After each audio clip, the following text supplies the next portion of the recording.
Welcome to the Be Real podcast with your host, Joe Cebula, and me, Bobby Maximus. And today we're here to hurt your feelings. We're here to make you cry. We're here to get you to solicit a bunch of angry, upset, ragey comments. That's what we want to see from you. And the reason why is because we're just going to tell you the truth. If you're in your 40s and you're unfit, and by the way, this is for my people in their 30s, my people in their 20s, my people in their 50s. But if you're in your 40s and you're unfit, there's three reasons why, potential reasons why. One, you're lazy. Two, you don't value it. Or three, you don't want it. I don't want to hear your excuses about how you have a job and you have kids and you have no time. That's a lie you tell yourself because somewhere deep inside, you feel shame, you feel guilt, you feel anger, you feel rage, you feel sadness. This is 100% on you. You said earlier, Joe, fitness level is a choice. It is. And your current level of fitness is 100% your own fault, for better or for worse. And that's an interesting preposition, Joe. And I've said this before. One of the reasons I love the gym is the gym's the only place where you have complete control. You see, you could be an amazing partner and your partner could cheat on you. You could be an amazing business person and something could happen with the economy. There could be a tariff. There could be a tax. There could be a shortage that could completely sink your business. You could have the 5-star rating from Geico or State Farm or Allstate in your insurance. You've never been in an accident. You're at a stoplight. Someone rear ends you from behind because they got their face in their cell phone. And now your perfect driving record is ruined. There's a lot of stuff in life. In fact, most stuff is we want to believe that we're in control, but we're really not, Joe. We're on a spinning rock and we're at the mercy of the world. But fitness, if you show up, if you eat healthy, if you sleep a little more, you might not win an Olympic gold medal, but I promise you, you will 100% improve. All through your hard work. You will always be rewarded. No one in the history of the world has shown up to work out every day, ate healthy, and slept more, and got less fit. Right. Like, it just doesn't work like that. Well, and I feel like just as an adult in the world living, like you owe it to yourself to be as fit as you can be, whatever your circumstances are. Because if I'm looking at you and I'm like, well, you're about half as fit as you could be, what does that say about you? What does that say about your work ethic? I agree. Right? And we judge. When you see a person that's overweight, when you see a person that's unkept, when you see a person that can't be bothered to brush their teeth, comb their hair, or exercise a little bit, you're going to make a judgment about their work ethic. That's just a fact. Now, you said something half as fit, and I want to make clear, we don't expect you to win the CrossFit Games. You're watching this and you're angry and you're like, these guys are a couple of jerks.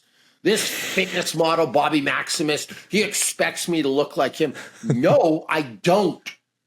But I also don't think it's right that you have a 30-pound gut that hangs over your belt and you can't get up the flight of stairs without being out of breath. That's not okay either. So to be clear, we don't expect you to win the CrossFit Games. We don't expect you to dunk a basketball. We don't expect you to be on the cover of Men's Health. But I expect some base level of fitness. And every single time I put up a post about my fitness level in my 40s, some jerk is in the comments, well, you don't have kids. You don't have a wife. You don't have a job. And Joe, I got all three. Yeah, like so do I. You know, fitness isn't just my job. Like, we edit the podcast. We do emails, we do voiceovers. There's a lot of desk work in what we do. There really is. Desk work, and we figured it out. And so now that your feelings are hurt, now that we have your attention, now that you're angry, these guys called me lazy. They don't know me.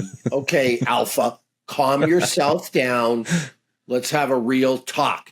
There's, let me get a calculator out here, Joe. There's 168 hours in a week. Yep. Right? And I'm going to tell you that you have to sleep 8 hours a night. We're going to do a little math lesson, so pay attention. What's 8 times 7? Heck if I know. Was it 56. 56? Yeah. Yep. So you get 8 hours sleep a night. So now we have 112 hours left in the week, Joe.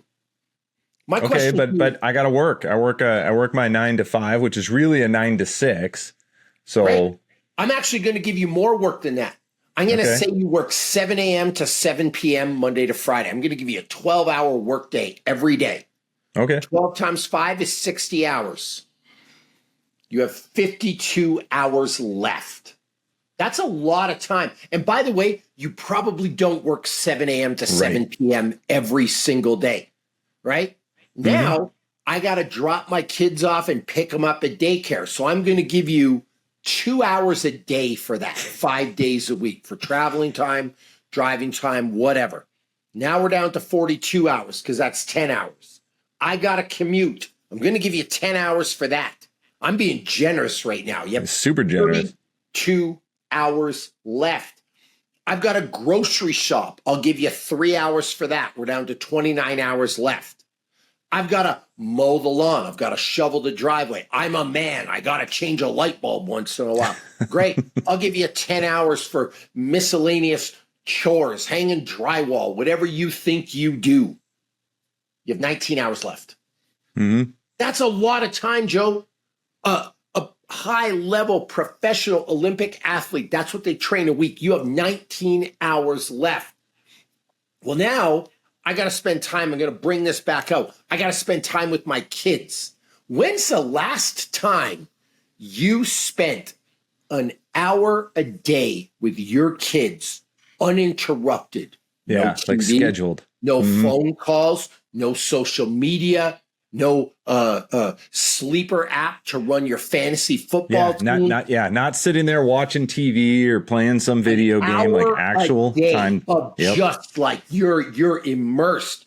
You do that 7 days a week, your relationship with your kids will be awesome, but now you have 12 hours left. That's still more than enough time to get fit. So I don't want to hear that you don't have time for this. The truth is you don't choose to do this. Now, I will buy that maybe you don't have time to go to the gym for 2 hours a day, but you can work out at home. You can work out you have a whole garage setup, Joe. Yeah. A very nice one. I've put it together. Work out in your basement. Well, I don't have equipment. Well, last time I checked, push-ups, burpees, squats, lunges, sit-ups, they all work. You only need a mat. Well, I don't have time. We already covered time. Like any excuse you have, I can get rid of. But Joe, let's talk about some things you can do because I want to help. I don't just want to put you down. Right. Yeah. Let's say you are the guy. You are really busy. You are feeling pulled in multiple directions. You do just really want to check out on a Sunday and watch a couple of football games, and that's eating up your time. Well, what can we do to get fit that maybe doesn't involve going to the gym? Well, I mean, you can go for a walk every day. You can listen to your Joe Rogan podcast while you're walking. You can get outside, get some fresh air and some sunshine. Yeah. You can do push-ups. Like here's just some simple math. Say you're working that 7 a.m. to 7 p.m. desk job, Joe, right? And you, every hour, you just get up. I mean, hell, I'm going to do it right on this podcast right now. All right, here we go. Every hour, and you just do this.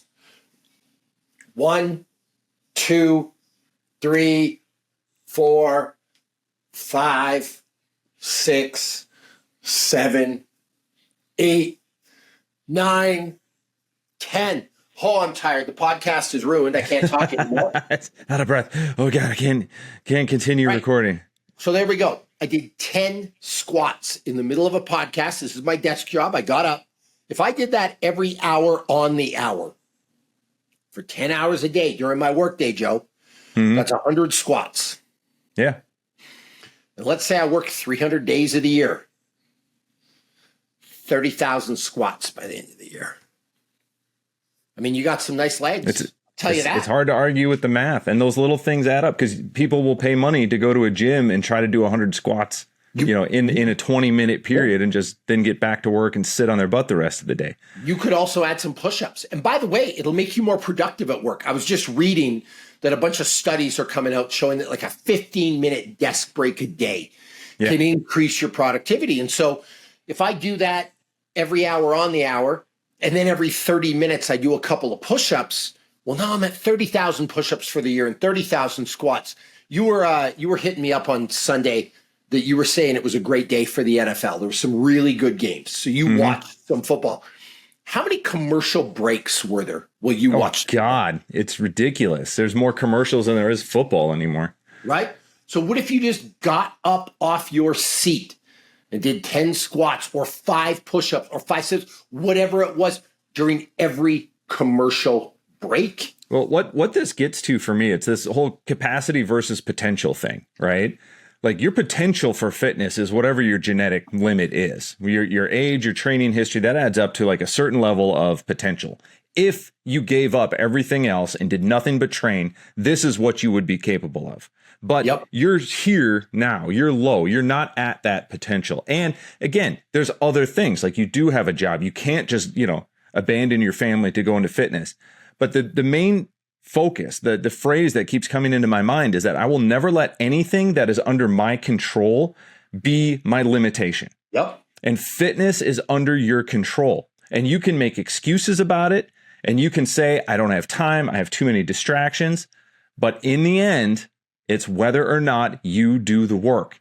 And if it's important to you, then make it a priority and do the work. And small things add up. So don't give me the excuse that I can't execute Mike O'Hearn's training program to a T. I can't get on his supplements. I can't get on his whatever else he's taken. I can't be at the gym for 4 hours a day, so I might as well do nothing. Well, now you're at 0% of your potential, 0% of your capacity. And that's what you end up getting judged on. And it goes back to what I said, Joe. You don't want it, you don't value it, or you're lazy. Yeah.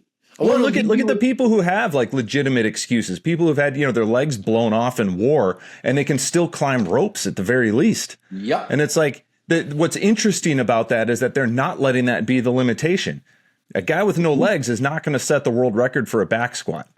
Sorry, ain't going to happen. But that doesn't mean he just should give up on everything. No. There's other things he could focus on then.